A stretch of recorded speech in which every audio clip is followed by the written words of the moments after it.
Have you ever caught yourself looking at someone in a position of authority and wondering, not with envy but with genuine confusion, how they managed to end up there at all? Not because you dislike them, not because you think you could do better, but because something doesn't add up. The decisions feel shallow. The language feels empty. The confidence feels disproportionate to the results. And yet, there they are. Elevated. Protected. Followed. This isn't a rare experience. It's one of the most quietly shared observations of modern life. We see it in governments, in corporations, in institutions that claim to reward merit while consistently promoting something else entirely. People who struggle with nuance rise quickly, while those who hesitate, question, or see too much remain invisible. It happens so often that it stops feeling like an accident. It begins to feel like a rule. History gives us no shortage of examples. An emperor distracted by performance while his city burned. Executives celebrated as visionaries long after the substance beneath them had already collapsed. Entire systems bending around personalities that seem hollow at the core. The repetition itself demands explanation. Because random failure doesn't look this consistent. But patterns do. And patterns suggest logic. Uncomfortable logic. What if incompetence isn't an obstacle to power? What if, under certain conditions, it's an advantage? What if the very traits we associate with intelligence, depth, and self-awareness are the same traits that quietly disqualify people from influence? To explore that possibility, we have to step away from modern outrage and into a colder, older perspective. In the 16th century, exiled from the political life he understood better than most, Machiavelli wrote not about how leaders should behave in an ideal world, but about how power actually functions in the real one. His work was not a defense of cruelty or ignorance. It was a study of incentives, of appearances, of human perception. He understood something that still unsettles us today. Most people do not experience who you are. They experience what you seem to be. And that distinction changes everything. Power, in practice, is rarely awarded for depth. It is awarded for legibility. For signals that can be quickly interpreted and easily repeated. Competence is complex. It contains hesitation. It contains caveats. It contains an awareness of limits. Appearance is simple. It compresses reality into certainty. Machiavelli observed that rulers who revealed too much intelligence often weakened their own position. Not because intelligence lacks value, but because it introduces friction. Intelligent people see trade-offs. They recognize second-order consequences. They resist absolute claims. In environments where influence is won through bold promises and simplified narratives, those qualities become liabilities. When someone genuinely understands a system, they are less likely to speak in absolutes. They explain instead of declare. They pause instead of perform. And pauses are dangerous in contexts where confidence is mistaken for clarity. Think about what happens when a thoughtful mind enters a hierarchy driven by perception. They notice contradictions others ignore. They hesitate where others assert. They acknowledge uncertainty where others offer reassurance. None of this reads as strength to an audience conditioned to equate decisiveness with leadership. The result is predictable. The careful are overlooked. The certain are elevated. This is not new. The contrast is ancient. Socrates built a legacy on the admission of ignorance. His insight reshaped philosophy. It also ended his political relevance. Meanwhile, history is crowded with figures who rose by claiming they alone possess simple answers to complex problems. Their certainty was persuasive. Their outcomes were often disastrous. And yet, the mechanism persists. Modern research has begun to quantify what Machiavelli observed intuitively. Studies on leadership emergence suggest that intelligence contributes to effectiveness only up to a point. Beyond that, additional cognitive complexity can actually reduce the likelihood that someone will be accepted as a leader. Not because they are less capable, but because they struggle to translate complex reasoning into emotionally resonant signals. The more you know, the harder it becomes to compress reality into slogans. The more you understand uncertainty, the harder it becomes to project unshakable confidence. This creates a paradox. The traits that make someone competent often make them less influential. Intelligence doesn't fail. It disqualifies itself. But intelligence alone doesn't explain the full picture. If depth holds people back, what pulls others forward? The answer lies less in ability and more in perception. Less in knowledge and more in confidence. Human beings are not neutral evaluators. We rely on shortcuts. Signals. Heuristics that help us make fast judgments in complex environments. One of the most powerful of these shortcuts is confidence. Confidence feels like evidence. Decisiveness feels like clarity. Certainty feels like truth. And we are wired to respond to these signals even when they are detached from reality. Psychologists have given this tendency a name, but long before it was measured, it was observed. Those who know the least are often the most convinced. Those who know the most are acutely aware of how much remains unknown. This imbalance creates a dangerous asymmetry. Overconfidence projects authority. Self-doubt projects weakness. In group settings, especially unstructured ones, the loudest voice often becomes the leader not because it is right, but because it fills the silence. Studies consistently show that individuals who display high confidence are more likely to be perceived as leaders regardless of their actual competence. The appearance of certainty overrides evidence. People follow the signal, not the substance. This is why catastrophically flawed decisions are often made by individuals surrounded by agreement. Their confidence suppresses challenge. Their certainty silences doubt. History is filled with figures whose unwavering belief in themselves propelled them upward while dragging others down with them. Military commanders promoted on charisma rather than judgment. Entrepreneurs celebrated for vision long before results exist. Financial empires built on narrative rather than numbers. Even when failure becomes visible, the confidence often survives longer than the competence ever did. Investors stay. Followers rationalize. Institutions protect the image because they are invested in it. Across cultures, the pattern repeats with local variation but identical structure. Where systems reward performance theatrics over measurable outcomes, narcissism thrives. Research into group dynamics has shown that narcissistic individuals are disproportionately likely to emerge as leaders in leaderless environments. Not because they improve group performance, but because they dominate perception. The group feels successful under them even when it isn't. Confidence creates the illusion of progress. And illusions are easier to maintain than results. Our brains evolved to operate in environments where quick judgments were necessary. A confident signal once meant strength, certainty, survival. In the modern world, those same shortcuts misfire. Expertise now often sounds like hesitation. Truth now often includes uncertainty. And those qualities are punished in systems that demand simplicity. This explains how incompetence can rise. But it doesn't explain how it stays. Because once elevated, these individuals don't simply drift downward. They entrench themselves. They build structures that protect perception and suppress contradiction. And to understand that mechanism, we have to look beyond individuals and into the networks that form around power. Machiavelli noticed a pattern in power that remains just as relevant today.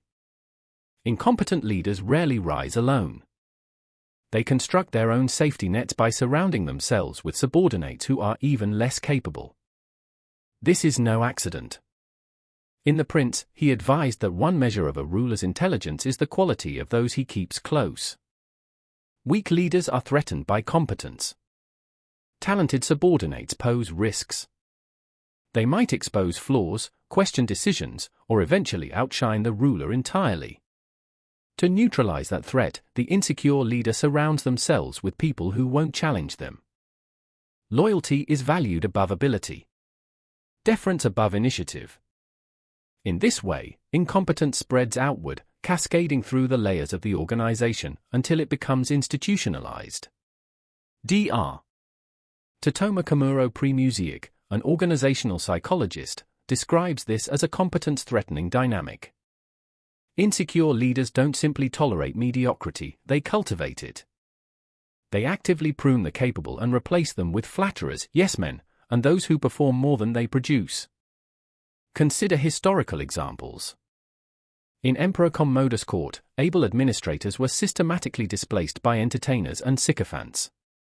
Rome did not fall overnight, but the quality of leadership degraded steadily, accelerating decline. Across centuries and continents, similar patterns emerge.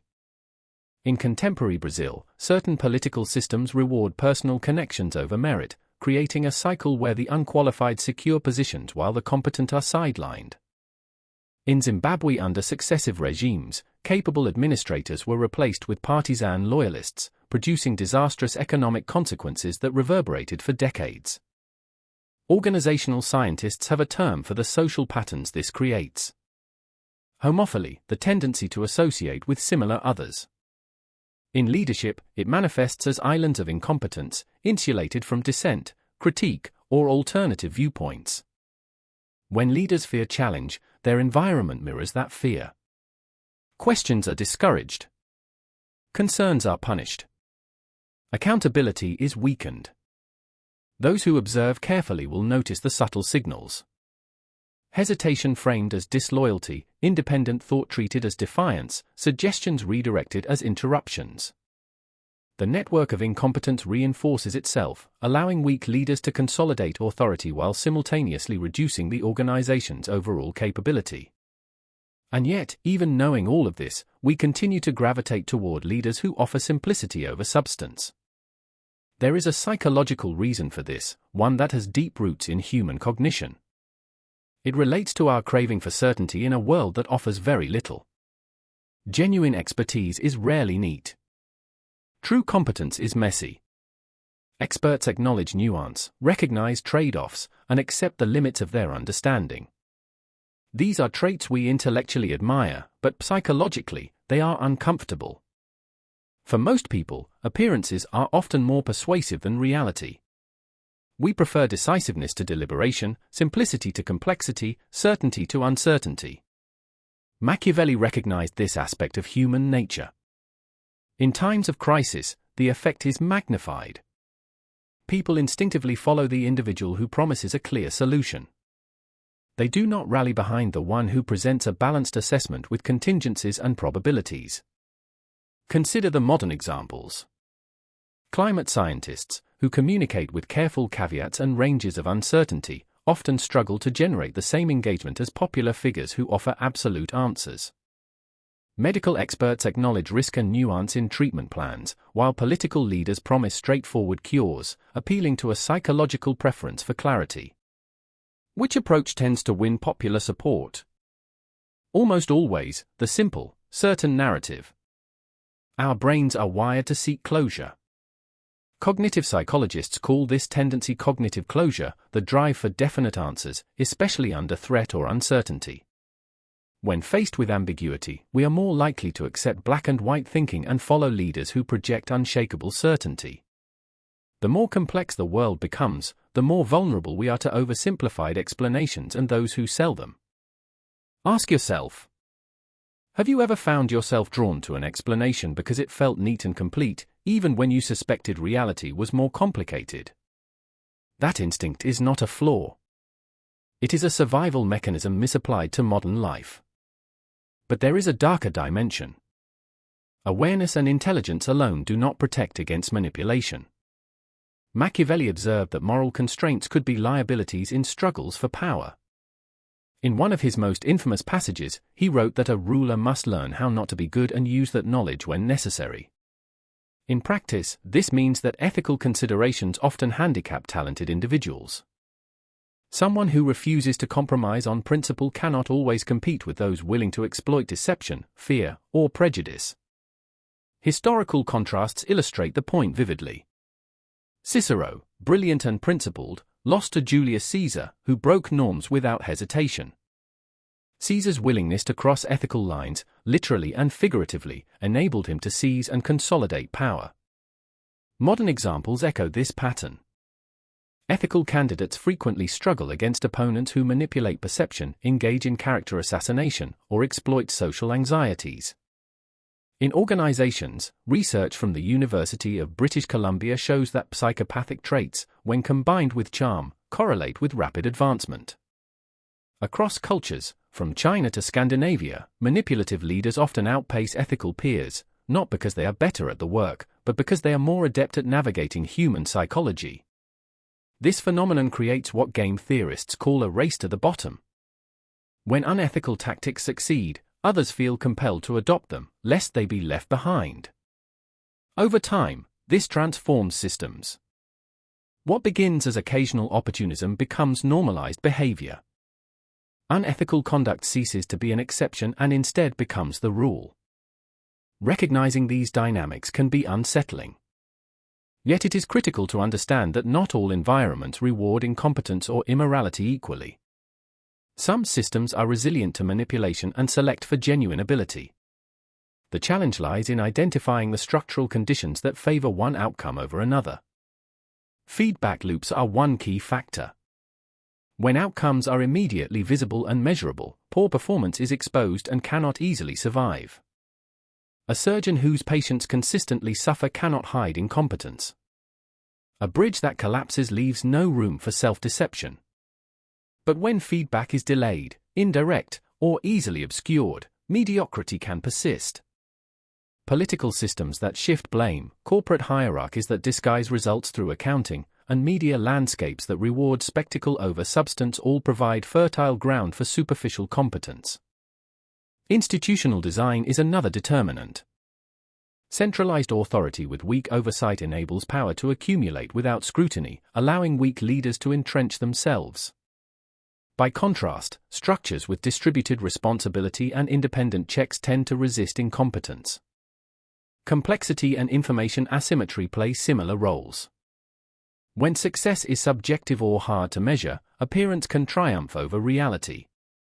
People judge by what is visible, not what is effective. Machiavelli recognized that humans frequently assess others based on superficial impressions. Economic incentives further shape outcomes. Systems rewarding short-term gains over long-term stability amplify the rise of leaders skilled in signaling confidence rather than demonstrating competence. The 2008 financial crisis illustrates how such incentives can elevate individuals adept at managing perception over those pursuing sustainable outcomes. Awareness of these structural forces allows one to navigate environments with greater clarity. Even robust systems are not impervious, as psychological tactics can circumvent formal safeguards. Incompetent or self-interested leaders consolidate power not merely by circumstance but through deliberate strategies that exploit human perception and cognition. They manipulate identity, exploit cognitive overload, and twist moral intuitions to their advantage.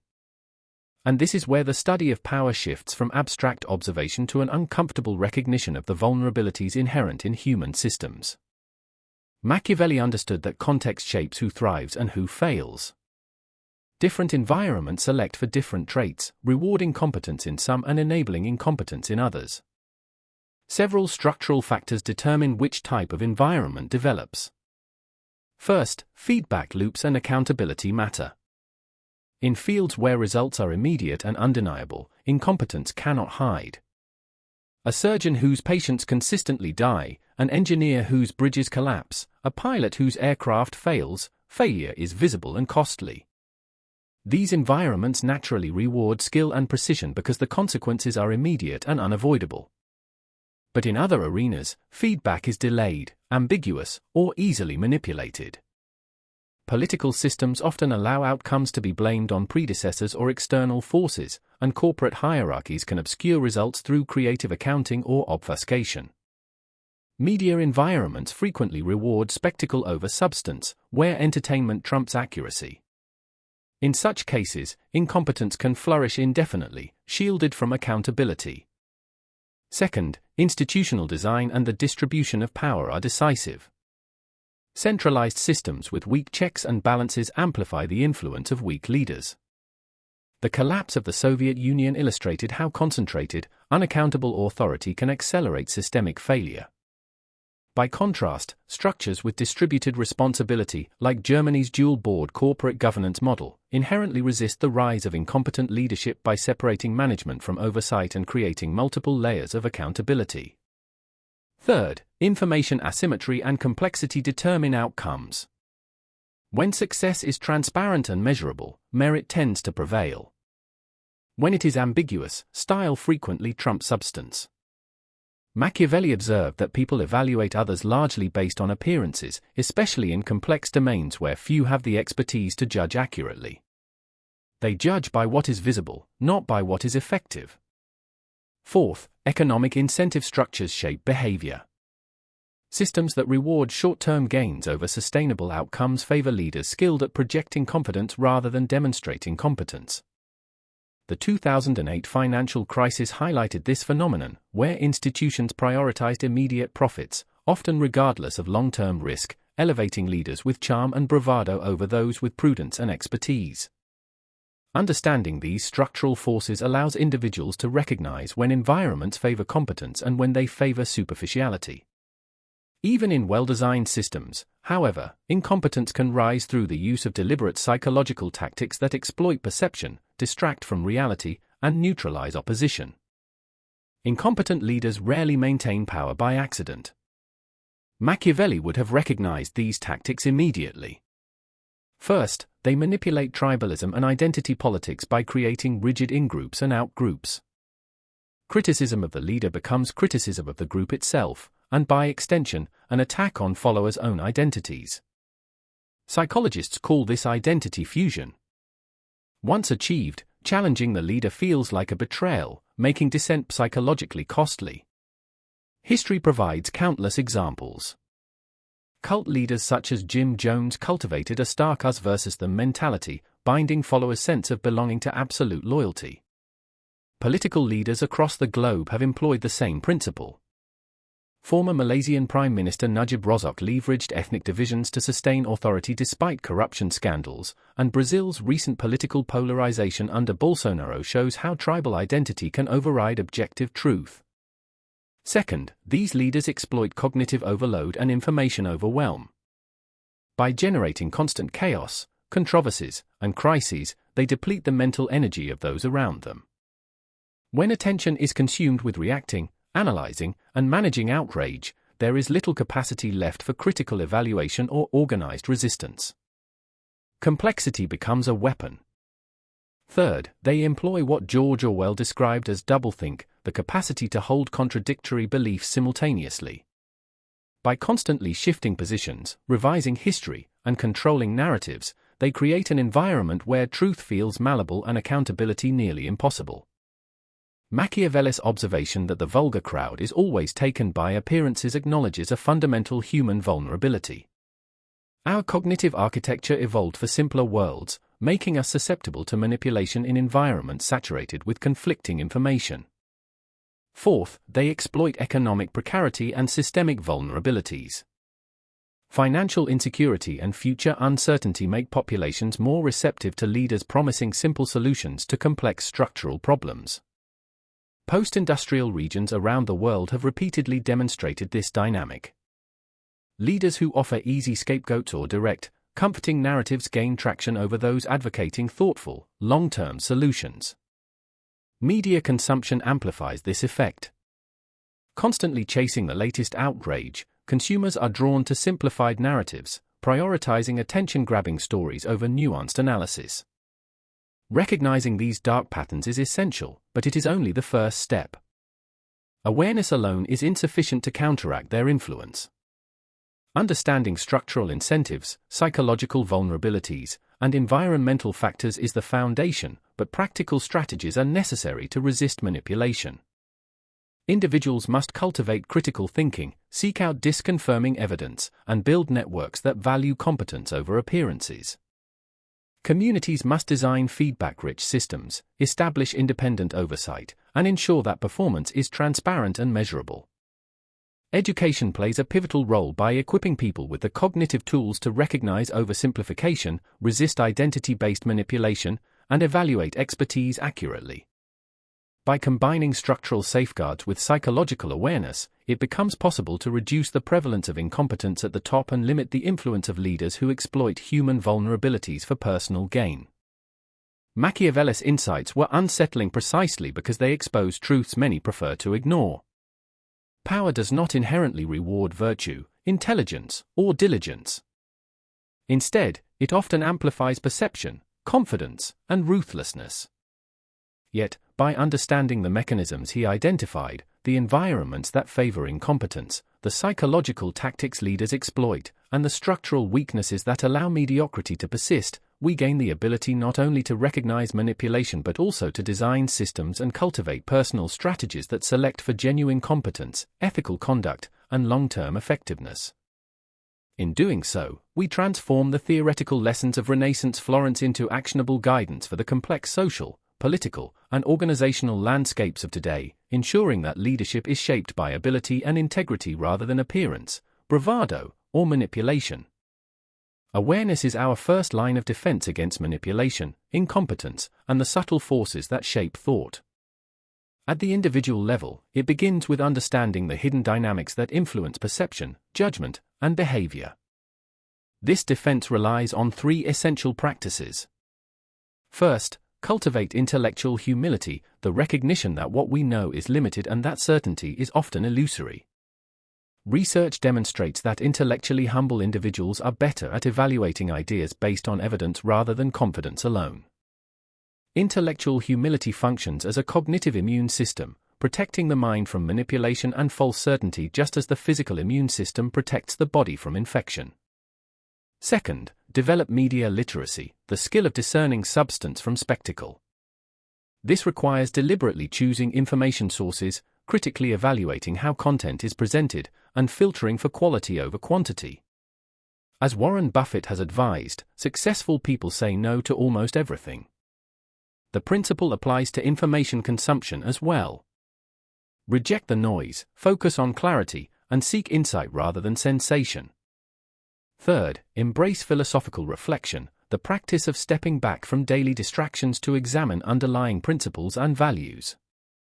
Stoics recommended daily reflection to prevent emotional overreaction, and Francis Bacon emphasized that the wise create opportunities rather than passively accept circumstances. Reflection empowers individuals to actively shape their mental environment instead of passively consuming it.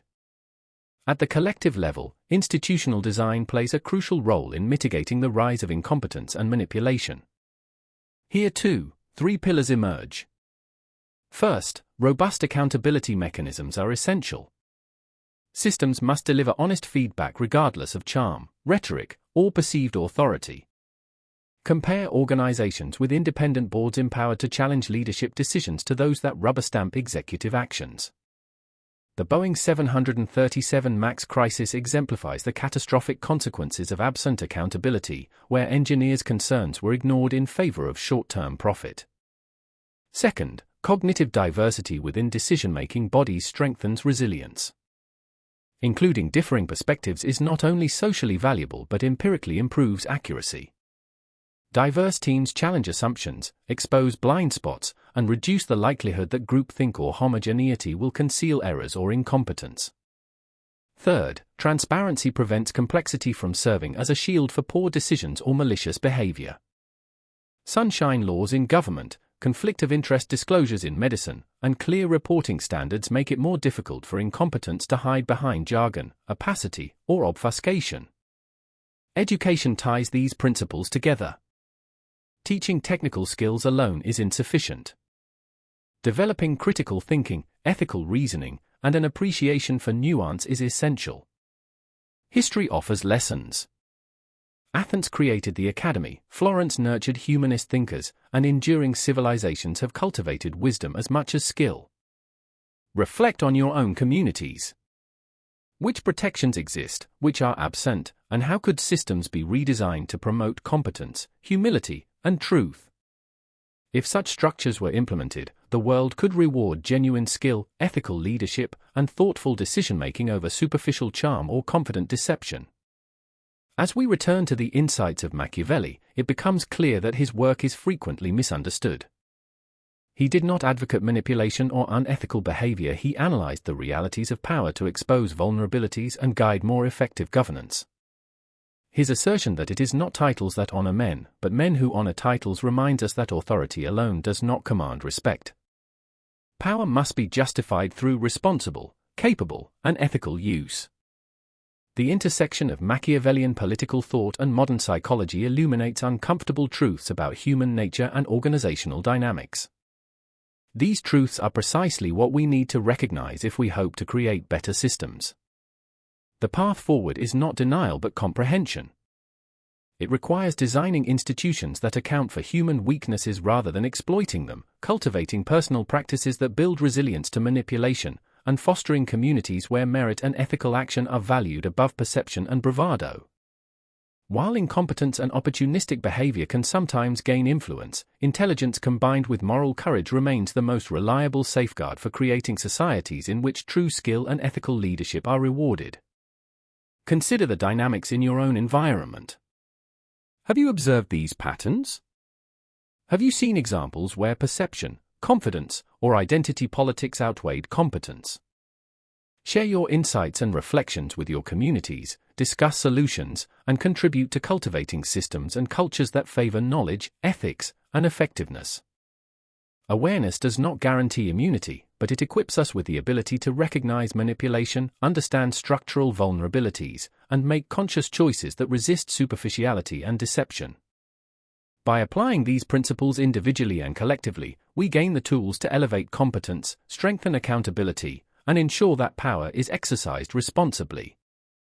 Understanding the darkness of human behavior and social systems does not mean surrendering to it. It means acquiring the knowledge and insight necessary to generate light, to foster environments where intelligence, ethics, and skill shape outcomes, and to create societies that reward merit rather than deception, arrogance, or manipulation. This awareness, combined with action, forms the foundation for meaningful resistance to incompetence, the cultivation of capable leadership, and the creation of systems that align incentives with genuine effectiveness, fairness, and long-term sustainability.